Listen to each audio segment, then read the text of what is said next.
When I was a toddler in foster care, someone reported that I had a missing front tooth, bruising around my mouth, a bruise on my back, and bug bites all over my body.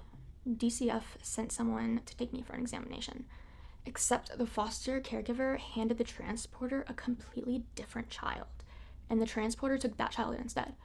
They didn't know either of us, so apparently nobody verified that they had actually picked up the toddler whose injuries that they were supposed to investigate. DCF discovered the mistake afterwards, and according to my own records, one of the procedural changes that followed was requiring transport requests to include a photograph of the child. A photograph. Because apparently making sure you picked up the correct toddler wasn't sufficiently built into the process until a child exposed the gap. And whenever I criticize foster care or adoption, someone inevitably says, but there are safeguards. My question is, safeguards for whom? Because when I look at both the history of American adoption and my own experience inside the system, I keep seeing the same pattern. Adults build the systems around what adults need. Children get hurt, then somebody adds another safeguard afterward. And to understand how deeply adult demand has shaped American adoption, you have to know about Georgia Tann. So Georgia Tann was a social worker who ran the Memphis branch of the Tennessee Children's Home Society from the 1920s until 1950. And she wasn't simply finding homes for children who had no parents. She created an enormous pipeline for obtaining children and supplying them to adults who wanted them. Poor families were especially vulnerable. Single mothers were vulnerable, families experiencing illness, unemployment, or temporary hardship were vulnerable. Some parents believed that their children were only being temporarily cared for and then later discovered they had been adopted away. Records were altered, identities were changed, children's histories were falsified, and children were shipped around the country to adoptive families. Thousands of children passed through Georgia Tann's operation, and what made her so successful wasn't simply that one horrible person existed. She had institutions around her. Doctors, hospitals, social workers, courts, people with authority, and she had something that was absolutely essential: demand. There were adults who desperately wanted children, and many were willing to pay significant amounts of money to obtain them. Georgia Tann understood that demand extremely well. And once you create a system where there's more adults seeking certain children than there are children available, you create an incentive for somebody to increase the supply. That is where her story gets even darker. There are documented accounts connected to her operation of mothers being told that their children had died while their children were actually still alive and were later adopted under different identities. Imagine being a mother. Someone in a hospital or another position of authority tells you that your baby is sick. Then they tell you your baby died. You don't get your baby back. You may not even be shown a body. You spend years or decades grieving this child, and then you eventually discover that your child was alive the entire time and grew up in someone else's family. And this pattern of vulnerable mothers being deceived about their babies was not limited to Georgia Tann. Investigations into international adoption systems have uncovered similar allegations and documented practices in other countries too. An Associated Press and Frontline investigation into South Korea's massive international adoption system found falsified identities, missing or kidnapped children being adopted overseas, hospitals and intermediaries benefiting from the system, and then the parents reporting that they were told the newborns were gravely ill or dead, only to later discover that those children had been adopted abroad. Many of those children were sent to the United States and other Western countries. So I think we need to stop automatically describing the history of adoption as a loving family rescued an unwanted child. Sometimes there absolutely was a child who needed another family, but sometimes there was also an adult who desperately wanted a child, and those are not the same thing. And when an adoption system is financially or socially rewarded for satisfying adult demand, we have to ask a very important question. Are we finding families for children, or are we finding children for families? Because even the language surrounding adoption tells you who society often centers. Growing up, I constantly heard people praise the adults who adopted me: church members, friends, neighbors, sometimes strangers, and the message basically, wow, you're amazing people, you saved these children that nobody wanted. And I want you to think about how that sounds when the adopted child is standing there listening. Adults hear, your parents generous. The child hears, nobody wanted you. Imagine hearing that over and over as a child. Nobody wanted you until this wonderful person came along and saved you. What does that teach you about your position in the family? Be grateful. You were lucky anybody took you. This adult did something extraordinary just by agreeing to raise you. And if you complain about how you're being treated, how do you think that community is going to see the situation? The adult has already been cast as the hero from the start. The children has already been cast as the rescued person who owes them gratitude. That creates an incredibly dangerous power imbalance. And I'm talking here about my own experiences, and I'm not claiming that every adoptive family operates this way, but the public story surrounding my childhood and the private reality I experienced were radically different. In public, I constantly heard that I had been saved. Behind closed doors, I experienced violence, I experienced abuse, I experienced exploitation, I experienced having money I earned taken from me, I experienced being excluded from parts of family life, and when I reached adulthood, I lost my housing. So when somebody says, you were given a better life, my response is, better according to whom? A legal adoption can change the names on a child's paperwork. It cannot guarantee that the adults receiving that child will actually treat them better. And abuse doesn't somehow become less abusive because the person doing it was once praised for adopting you. We also love another phrase in adoption, forever family. And I have a problem with that phrase too, because I became homeless when I turned 18. Fortunately, I'd already taken my GED test at 17. My birthday's late in the year, so if I had still been relying on that household to get through a traditional senior year of high school, losing housing when I reached adulthood could have jeopardized even finishing school. I was excluded from some family gatherings because I had taken legal steps to protect myself from someone connected to the family, and I am deliberately not identifying anybody involved. Their identities are irrelevant to the argument. What matters is what that taught me as the adoptive child. I was supposedly part of a permanent family, but when safety conflicted with pressuring existing biological family relationships, I could be the person excluded. And when I reached the age where adults were no longer legally obligated to house me, I became homeless. I can't tell you how someone would have treated a hypothetical biological child under identical circumstances, and I'm not going to pretend that I can read another person's mind. What I can tell you is that what legal performance felt like from my side. It had an expiration date. And my experience is not the same thing as going out of foster care because I had been legally adopted. But look at what happens nationally to young people who reach adulthood in foster care without ever receiving a permanent family at all. In the fiscal year 2024 alone, more than 15,000 young people aged out of foster care. These are teenagers and young adults reaching adulthood without reunification, without adoption, without another permanent placement, and then we act surprised when some of them struggle. Newer analysis of the Federal National Youth and Transition Database found that across 4 cohorts followed through age 21, about 65 to 67% reported avoiding homelessness at every surveyed point. Only 65% avoided homelessness. In other words, roughly 1/3 experienced homelessness at least once by age 21. And employment at 21 has improved, but even in fiscal year 2024, only 59% of surveyed foster youth reported either part-time or full-time employment. Think about what we expect from these kids. Most American 18-year-olds are not completely independent. Plenty of 18-year-olds still live with their parents. Their families help them fill out the FAFSA forms. They teach them how to get a car. They help them with rent. They put them on a family phone plan.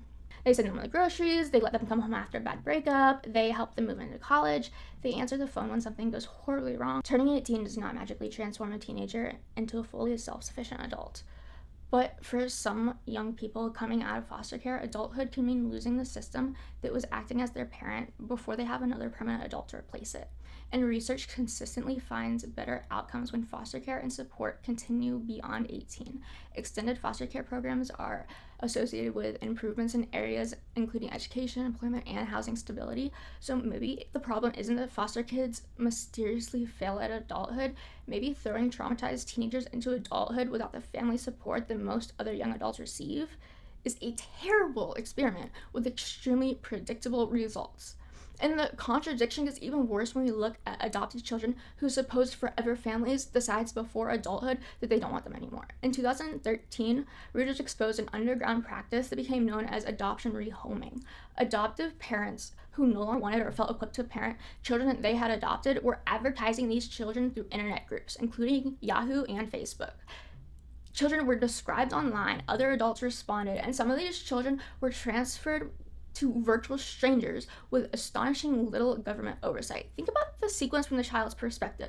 First, you lose your original family, then someone chooses you. You're told this is your forever family, then your trauma becomes difficult, or your behavior becomes difficult, or you don't become the child those adults expected, and suddenly you're being offered to another family online. The word they used was rehoming, the same word we commonly use for animals. And that brings me to one of the strongest visual similarities in this whole system. Go to Adopt Us Kids website. It's a federally supported project with a legitimate mission, finding permanent families for children in foster care. And I'm not accusing the organization of malicious intentions, but look at the interface. Thousands of children can be publicly photo listed.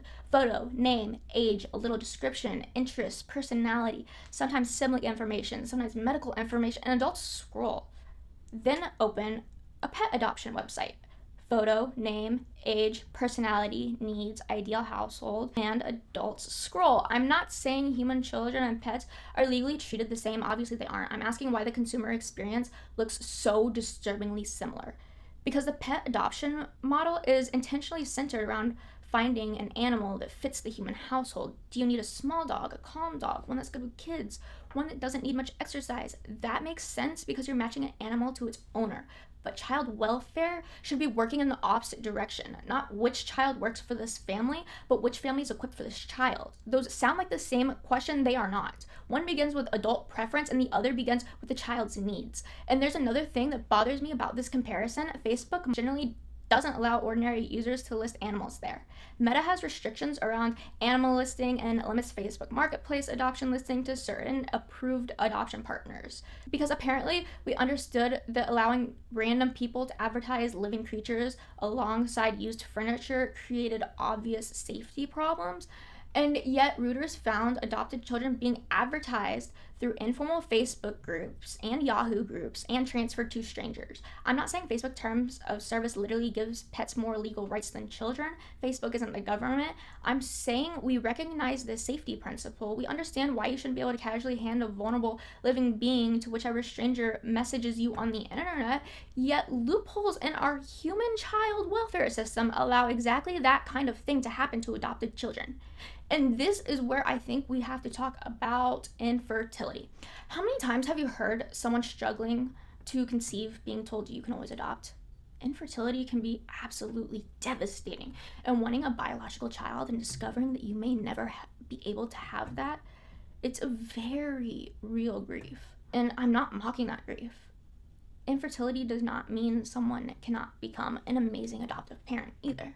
But adoption is not a treatment for infertility. An adopted child should not be assigned the job of handling an adult's grief over the biological child they couldn't have.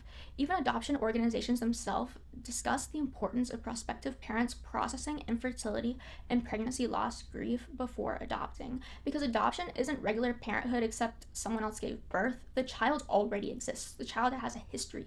The child has genetics. The child has another family. The child's experienced loss.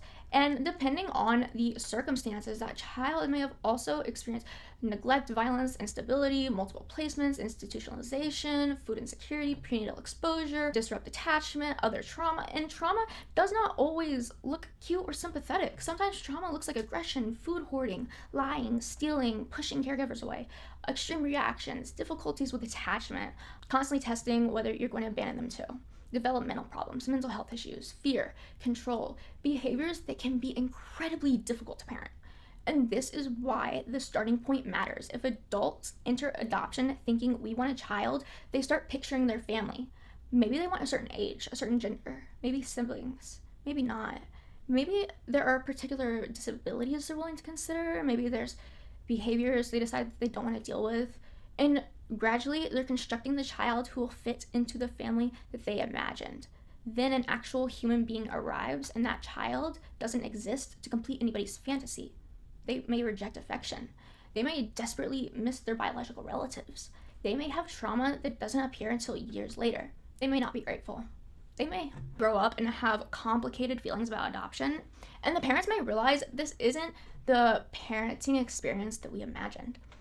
I've firsthand experience hearing adults communicate to adopted children that if they had known how difficult parenting them would have become, they might not have adopted them. Imagine being an adoptive child who has already experienced rejection or separation and hearing, if we had known what it would have been like, I would not have chosen you. And the adult may mean this behavior is overwhelming, but what does the child hear? My place in this family depended on being the child you wanted. And that's exactly why I don't think adoption should begin with adults shopping to build the perfect family. Because when the real child turns out to have trauma, disabilities, attachment problems, behavioral issues, or needs that the adults weren't expecting, the child cannot become the defective product. The preparation has to happen before the placement. Can this family handle trauma? Can they tolerate rejection? Can they parent a child who may never respond to them exactly like a biological child raised with them from birth? Will they support the child's identity? Will they preserve safe biological relationships? Will they still consider this person their family after they're 18, when they're 25, when they're 40? Because if you're using a phrase like forever family, it's a very substantial commitment. And it shouldn't mean until you're difficult or until you're legally an adult. And this brings me back to safeguards. My own records document that someone reported injuries on me. DCF responded, a transporter arrived, the wrong child was handed over, and only afterward did the system recognize that transportation request needed a better mechanism to make sure people were transporting the correct child. Later, I personally witnessed children being allowed to stay in a prospective adoptive home, even though that household's previous home study had expired, while the adults apparently determined whether moving forward with the placement and updating the paperwork was even worthwhile. That second example is something I personally witnessed, so I'm not presenting that as a nationwide statistic, but both experiences taught me something. Home studies are useful, fingerprinting is useful, background checks are useful, caseworkers are useful, rules are useful, none of them are force fields. And once the government removes a child from one home in the name of keeping that child safe, it owes that child more than paperwork saying the next adult's probably safe. Now look at a child who disappears from foster care altogether.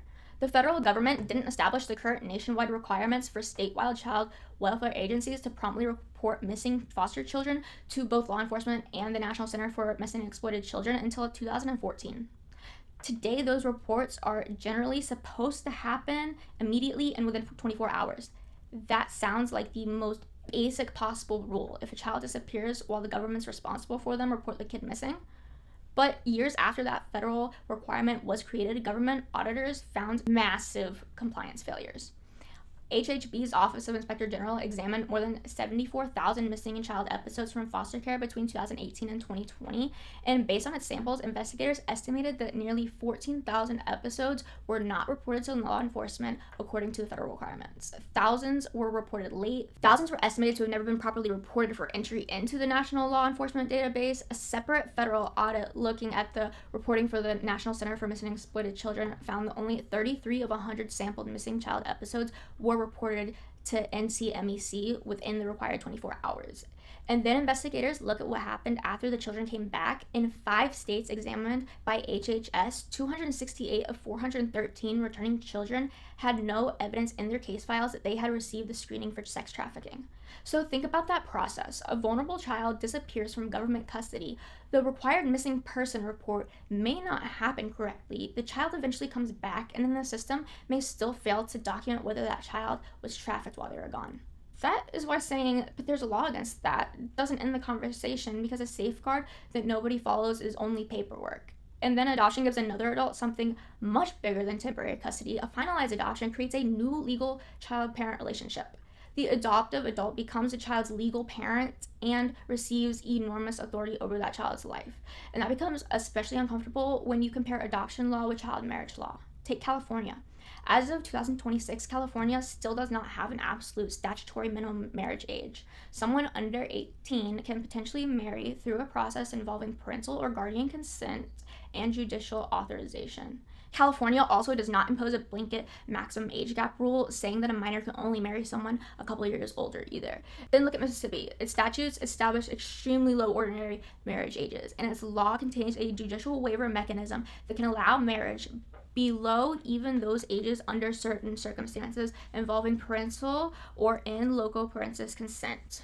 Now, put those two areas of law next to each other. Adoption law can make somebody who was previously unrelated to a child that child's legal parent, and child marriage laws can make parental permission part of the process allowing a minor to marry. I'm not saying America legally allows someone to adopt a child and sell them as a bride.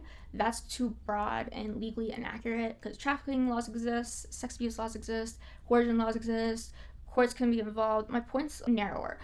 Parental consent cannot itself be considered adequate protection against forced marriage if the parent is potentially the person pressuring the child to marry. If the law says the child's too young to independently make this lifelong legal decision, sign a lease, vote, the logical solution would not be let another adult authorize it for them. If they're old enough to consent independently, they don't need the parent's signature. And if they're not old enough to consent independently, another adult's signature should not magically make them old enough. And all this brings us to the part of adoption that people become extremely uncomfortable with discussing: money. I'm not saying adoptive parents literally purchase babies. Adoption fees legally pay for agency services, attorneys, counseling, medical expenses, matching services, and other expenses associated with the process. But economics still exist. There are adults seeking newborns. There are fewer newborns available for adoption than there are adults seeking them. And significant amounts of money can move through private adoption. And that matters because Georgia Tann's history shows exactly how dangerous intense demand for children can become when institutions benefit from satisfying that demand. So whenever somebody talks about a shortage of adoptable babies, my immediate question is, why is that a problem? Why should the goal ever be increasing the number of babies available for adoption? Shouldn't the goal be decreasing the number of babies who need to lose their original families? And this is where I have a theory about abortion restrictions. I want to label this very clearly. This is my theory. I'm not saying that I've proven a conspiracy. After Dobbs, states gained much greater authority to ban or restrict abortion. America simultaneously has a private domestic infant adoption industry where prospective adoptive families are actively waiting for newborns.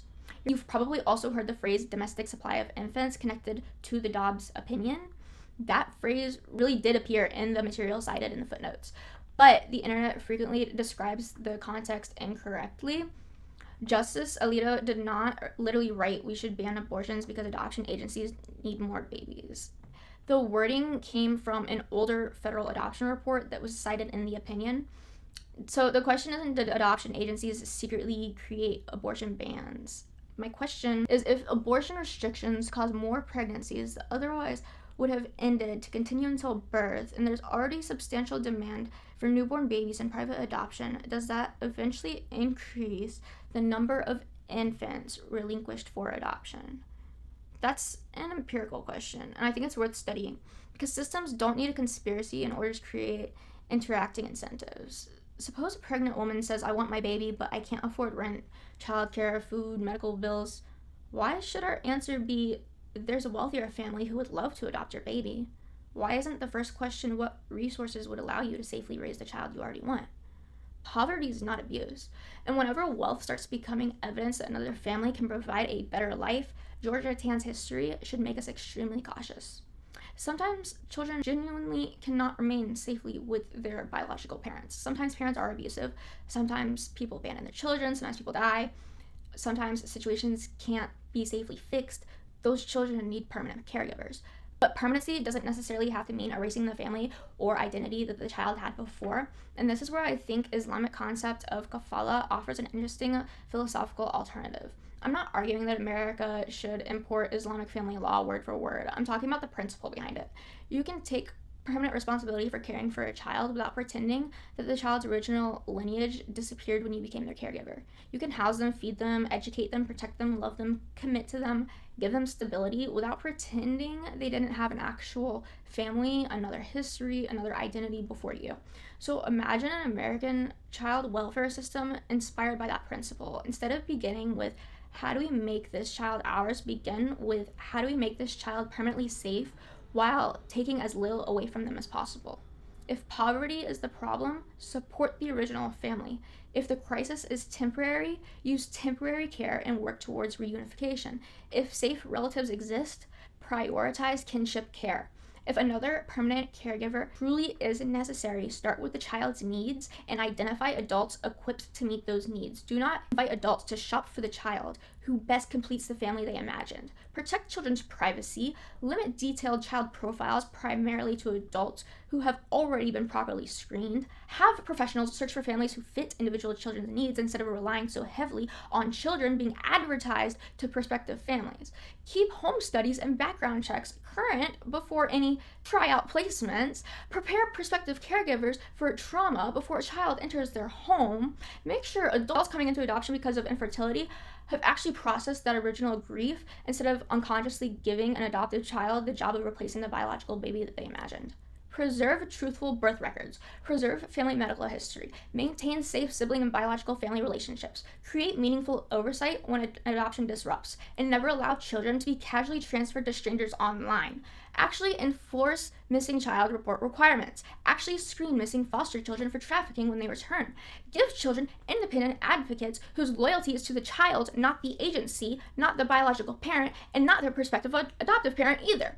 End minor marriage exceptions, so no parent, guardian, or adoptive parent can authorize child marriage on behalf of a child, and stop treating 18 like the expiration date on family. Because if you tell a child this is your forever family, forever doesn't mean until you're legally an adult and we don't want to take care of you anymore. And culturally, we need to stop giving adoptive parents automatic hero status. Stop praising adults in front of their adoptive children for rescuing children that nobody wanted. Stop telling adoptees you're so lucky that somebody chose you. Stop describing them as unwanted children who were saved by wonderful adults. Because even if adults intend that language as praise, children, here nobody wanted me. I owe these people for taking me. I have to be grateful no matter how they treat me. If this family rejects me too, nobody will want me. An adopted child should not spend their life carrying psychological debt because somebody agreed to parent them. Adopting a child should not automatically put a halo over the adult's head. The meaningful question isn't, was this person generous enough to adopt? It's, how did this child actually experience being raised by them? Because outsiders see family photographs, church members see adoption testimonies, neighbors see this wonderful person who took in children. They don't necessarily see what happens after the front door closes. And an adoptee should be allowed to say, my adoption did not save me from harm, without somebody responding, but you should be grateful somebody wanted you. And that's a thread connecting everything I've talked about. Georgia Tann had adults waiting for children. International adoption systems responded to enormous Western demand for babies. People experiencing infertility are still routinely told adoption can provide the child that they couldn't conceive. Children are being publicly photolisted for prospective families to browse. Some adoptive families who discovered that parenting trauma was much harder than they expected later advertised their adopted children online for rehoming. Thousands of young people still reach adulthood in foster care without permanent families. Roughly 1/3 of foster youth followed through age 21, and recent federal data experienced homelessness at least once during those surveyed years. Foster children have disappeared while mandatory reports weren't properly filed. And my own childhood records document a system that initially couldn't even guarantee that the toddler sent for an injury examination was the toddler they actually transported. Different decades, different systems, different degrees of harm, but the same questions keeps appearing. What does the adult want? A child? A particular kind of child? A completed placement? A closed case? A child who completes the family? A manageable child? A grateful child? A child who doesn't make the adults regret choosing them? I think the entire question needs to be reversed. Not who wants a child, what does this child need? Children are not products. They're not profiles. They're not infertility treatment. They're not charity projects. They're not evidence that somebody's an amazing person. They're not somebody's chance to finally build the family they pictured. They're not unwanted children who owe another adult lifelong gratitude for picking them. And they're not disposable when trauma makes them more difficult to parent than the child somebody imagined. A child already has an identity before anybody adopts them. They already have a history. They already have relationships. They already have rights. So maybe instead of asking who gets this child, the American child welfare system should start asking, what does this child actually need and how much of themselves should they really have to lose in order to receive it?